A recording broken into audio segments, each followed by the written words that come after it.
함정이란 짐승 따위를 잡기 위해서 땅바닥에 구덩이를 파고 그 위에 약한 너스레를 쳐서 위장한 구덩이를 함정이라고 합니다.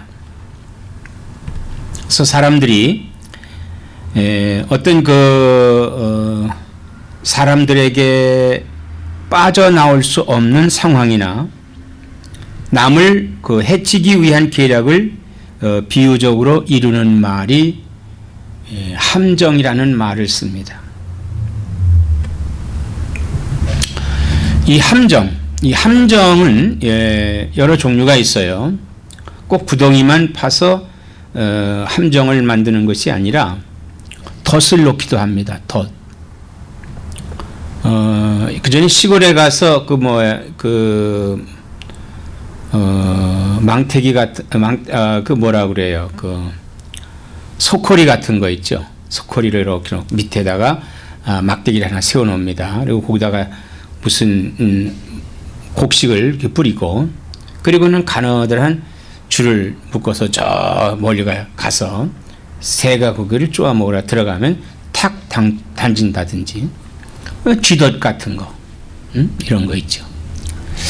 그런가 하면 그물도 있습니다.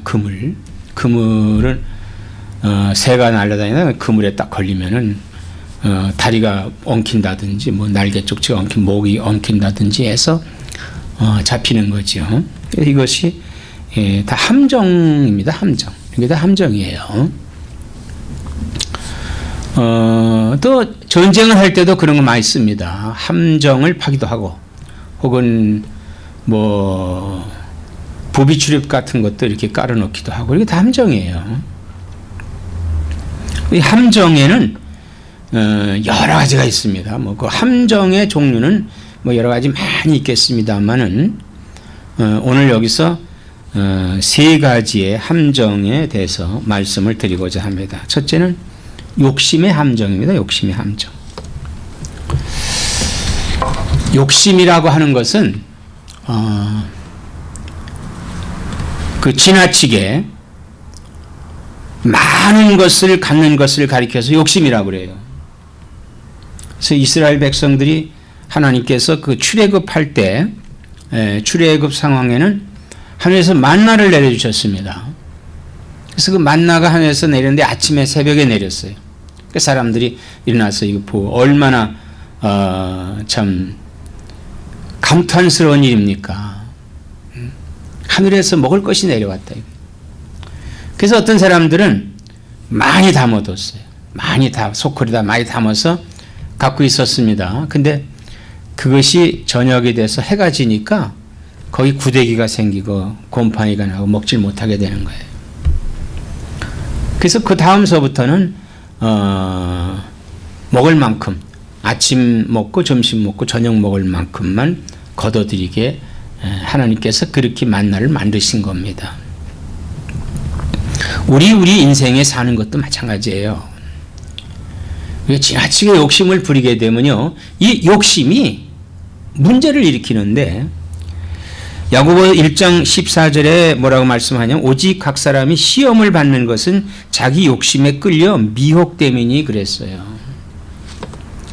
사실 이 시험을 받는다. 시험이라고 하는 것은 내게 닥친 위기라든지 내게 닥쳐 있는 여러 가지 어려운 상황이라든지 이런 것들 다 이게 일종의 함정과 같은 거예요.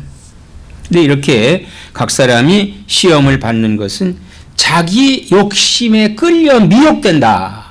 욕심에 끌려 미혹이 된다 이거예요. 인간이 첫 번째 죄를 짓게 된 것은 미혹함으로 받게 되지요. 창세기 3장에 볼 것 같으면 사탄이 하와에게 찾아옵니다. 하와야, 이 동산에 있는 각종 실과는 하나님 먹지 말라고 했지? 근데 이 하와가 아니야. 이 동산에 있는 실과는 다 먹되 중앙에 있는 실과를 먹으면 죽을까 하노라 이렇게 말씀하셨다. 이렇게 미혹하는 자에게 말합니다. 그러니까 미혹하는 자가 그래? 그거 중앙에 있는 거 그거 그 실과를 네가 먹는다고 죽는 거 아니야. 너는 눈이 밝아져서 하나님을 볼 수 있고 하나님과 똑같이 될 수 있단 말이야. 이 말을 들은 하와는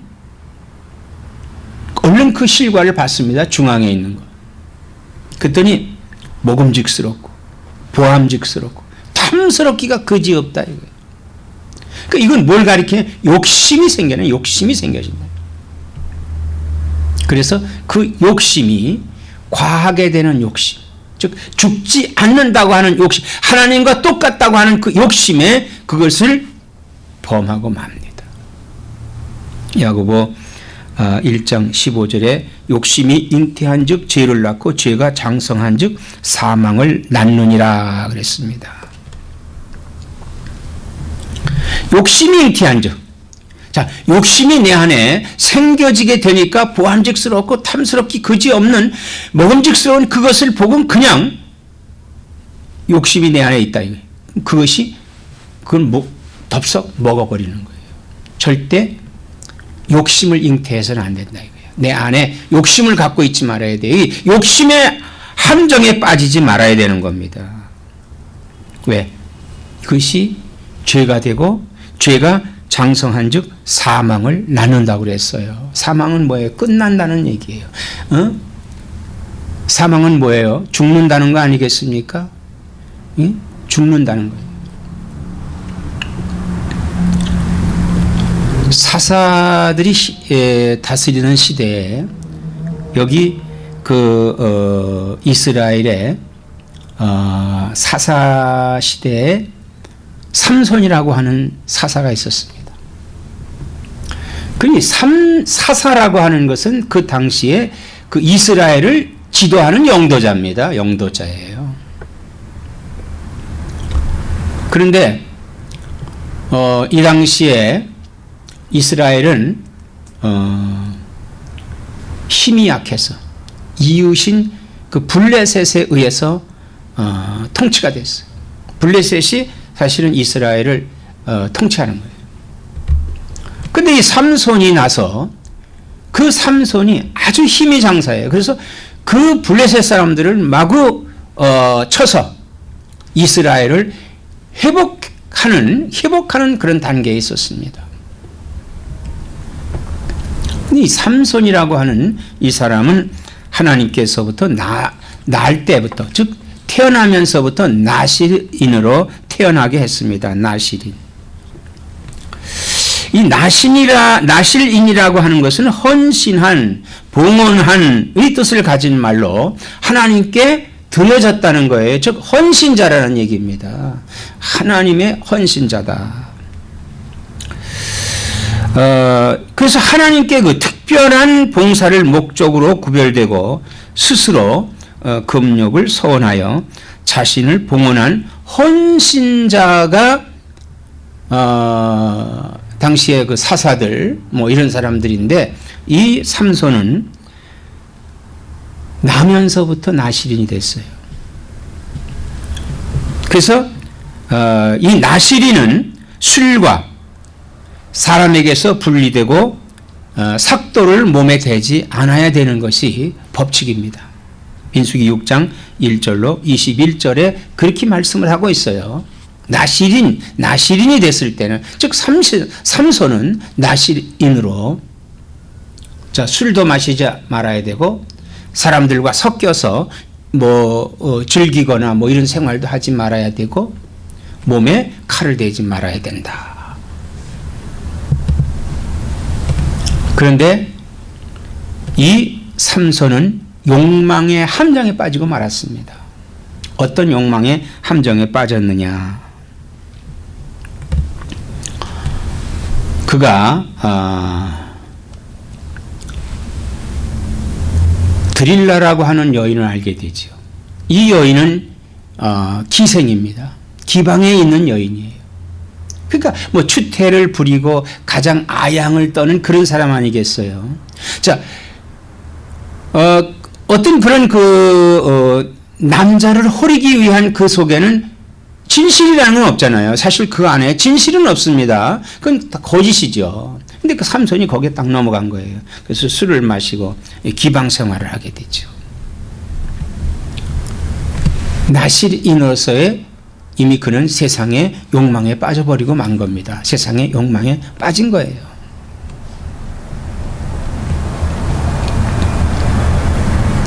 그리고 예수님께서요, 40일 금식을 하시고 나서 마귀에게 시험을 받으십니다.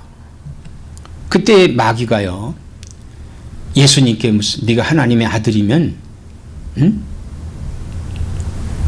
저 높은 성전에서 뛰어내려라. 그러면 하나님이 너를 손끝 하나 머리털 끝 하나 다치지 않게 한다. 예수님께서 물리쳤어요. 사탄아, 주너의 하나님을 시험하지 말라 그랬어요. 순식간에 또 마귀가 그를 데리고 높은 산으로 올라와서 천하만국을 보여줍니다. 자, 나한테 절 3번만 하라. 그럼 내가 이 모든 세상을 너에게 주노라. 사탄아 물러가라. 주 너의 하나님만 섬겨라. 이렇게 예수님께서 물리치지요. 이 세상 욕심이 얼마나 큽니까? 세상을 정복하겠다는 욕심으로 히틀러는 어마어마한 이 세상에 어려움을 준 사람입니다. 일본의 왕 히로히토도 역시 일본이 세상을 제패하겠다고 이 어려움을 동남아의 많은 사람들에게 준 사람이에요. 그러나 그 욕심은 뭐예요? 죄를 낳고 죄는 사망을 낳았어요.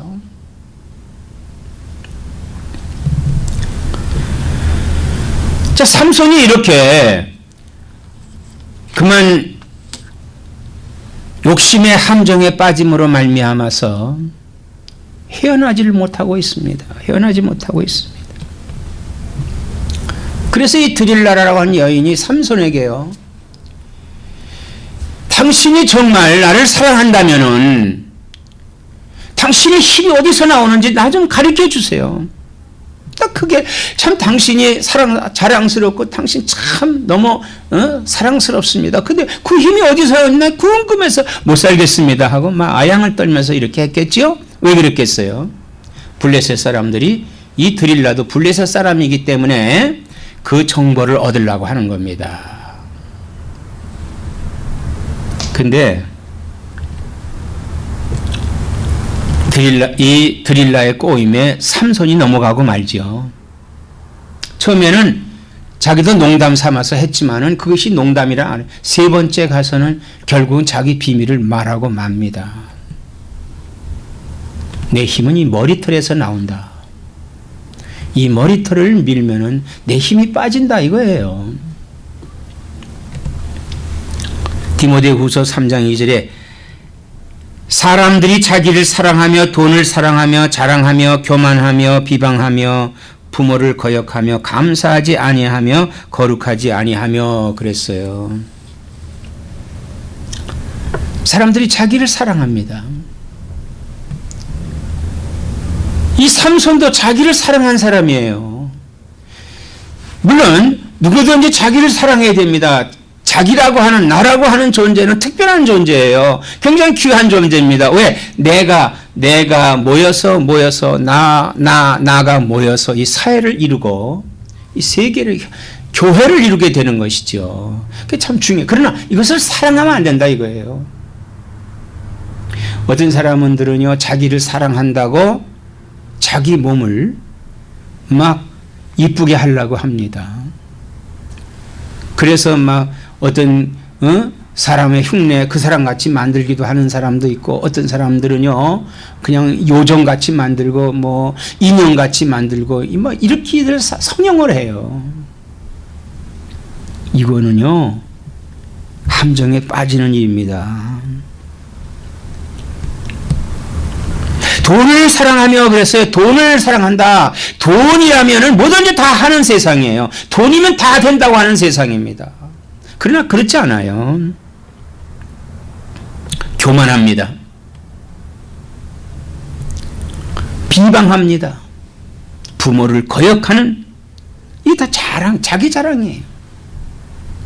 감사하지 아니하며 거룩하지 아니하며. 삼손은요, 자기를 자랑하는 것을 그냥 자기 자랑을 그만 드릴라의 꼬임에 빠져서 그 함정에 빠져서 공개하고 맙니다.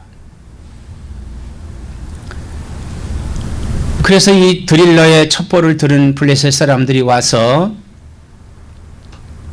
이 삼손을 잡습니다. 삼손이 벌떡 일어났어요. 자기 힘이 세다고 하는 것을 자기는요 알고 있었어요. 나는 힘이 세다. 하나님이 힘을 주시지, 지금 빼앗아간 거는 알지 못했어요. 하나님이 힘을 주시지 못하, 그거는 잊어버린 거예요. 알지 못한 겁니다. 우리 그런 경우가 많이 있어요. 자기 자랑에 빠져, 하나님이 함께 계신다고 하는 걸 알지 못하고 자기 자랑에 빠져서 결국 블레셋 사람들을 붙잡고 그 사람들과 싸우려 했지만 결국 그 사람들한테 붙잡히고 맙니다. 힘이 없는 걸 그때 느껴, 내가 함정에 빠졌구나. 그때서야 느낀 겁니다. 성경은 우리에게 말합니다. 자랑하는 자는 주 안에서 자랑할지니라 그랬어요. 자랑할 게 뭐 있겠습니까? 주 안에서 자랑하라고 그랬어요. 내가 죄로 죽었는데 주님이 나를 살려주셨습니다. 나는 약한데 주님이 강하게 해주셨습니다. 나는 모르는데 주님께서 알게 해주셨습니다. 전에는 좌로나 우로나 분별하지 못했지만은 이제는 주님께서 나에게 지혜를 주심으로 말미암아 내가 이제 세상을 알고 내가 가는 데가 어딘지를 알고 갑니다. 이렇게 자랑을 해야지. 그만 자기 자랑에 빠진, 함정에 빠져 있는 사람이 있어요. 흔히 이런 말이 있죠.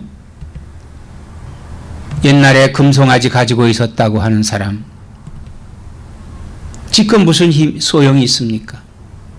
아무 소용이 없는 거예요. 그러면 이렇게 삼손이 붙잡히고 나니까 결국은 뭐예요? 허탄에 빠지고 마는 겁니다. 세 번째는 허탄의 함정이에요. 허탄의 함정.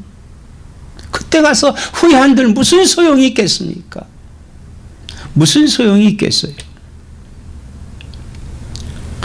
디모데후서 4장 4절에 이렇게 말씀합니다. 또 그 길을 진리에서 돌이켜 허탄한 이야기를 따르리라 그랬습니다. 그 길을 진리에서 돌이켜, 진리라는 말은 뭡니까? 예수 그리스도의 말씀입니다. 복음입니다. 여기서 떠났다는 얘기예요. 여기서 이걸 듣지 않고 세상에 허탄한 이야기를 따른다. 생명을 주시는 말씀을 따르지 아니하고 사망을 주는 귀신의 말을 듣고 여기저기 헤매고 있는 사람이 얼마나 많습니까? 우리 주변에 전 보는 집이 왜 이렇게 많을까요? 그런 사람이 많이 있다는 얘기예요. 우리 주변에 이단들이 왜 많이 있을까요? 오늘요, 사람들을 진리의 말을 거스르게 하고 허탄한 말을 퍼뜨려서 그들로 하여금에 다 허탄에 빠지게 하는 거예요. 허탄이라는 허당입니다. 허당에 빠지게 하는 거예요. 이 허탄의 함정이 얼마나 무서운지 아세요? 이건 끝나는 겁니다. 디모데전서 4장 7절에 망령되고 허탄한 신화를 버리고 경건에 이르도록 내 자신을 연단하라 그랬습니다. 망령되고 허탄한 신화를 버리고, 신화라고 하는 것은 뭡니까? 사실이 아닌 것을 사실처럼 만들어 놓은 것이 신화예요. 오늘 우리가요, 허탄한 것을 쫓아가는 것이 많이 있습니다.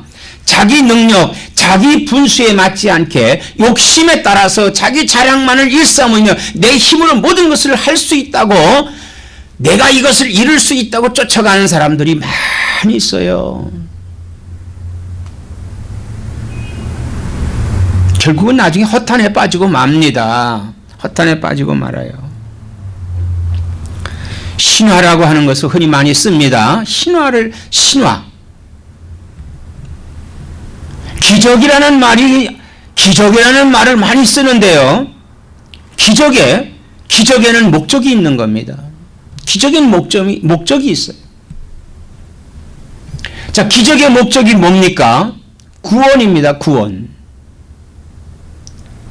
하나님께서 예수님을 이 땅에 보내주신 것이 기적입니다.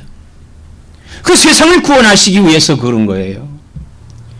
예수님께서 이 땅에서 많은 이 세상의 사람을 구원하기 위해서 십자가에 죽으셨습니다. 그러나 그를 죽은 자 가운데 살리셨어요. 기적입니다. 왜? 부활의 첫 열매가 되시기 위해서. 우리도 예수 믿음으로 인해서 예수님이 부활한 거, 우리도 부활하는 겁니다. 예수님이 이 땅에서 사역하실 때 많은 병자를 고쳐주셨습니다. 죽은 자도 살려주셨습니다. 이 기적은 뭐예요? 살아계신 하나님의 역사가 나타나게 하는 겁니다. 오늘 우리들에게도 이런 기적이 나타나면 하나님의 살아계신 역사가 나타나게 하기 위한 거예요. 그런데 이것을 허탄하게 사용하는 사람들이 있어요. 허탄한 것으로. 이단들이 그렇습니다. 사이비가 그렇습니다. 다른 종교가 그래요. 다 그들은요, 허탄한 것입니다. 허탄한 거예요. 그러므로 이런 거 다 버려버리고 경건에 이르도록 내 자신을 연단하라 그래요. 연단은 훈련이에요. 신앙은 바로 훈련입니다. 신앙은 훈련에서 얻어지는 거예요. 어떤 훈련입니까? 기도해야 됩니다. 말씀을 들어야 됩니다. 전도해야 됩니다. 말씀을 증거해야 되는 거예요. 이런 훈련으로 경건에 이르게 되는 것입니다. 그리고 허탄의 함정에 빠지지 않는 거예요. 잠언서 26장 27절에 함정을 파는 자는 그것에 빠질 것이요 담을 허는 자는 도리어 그것에 치이리라 그랬습니다. 함정을 파는 자는 그 함정에 빠져요. 함정을 파서 많은 사람들을 지옥으로 간 사람, 그 자신도 지옥 가는 거예요.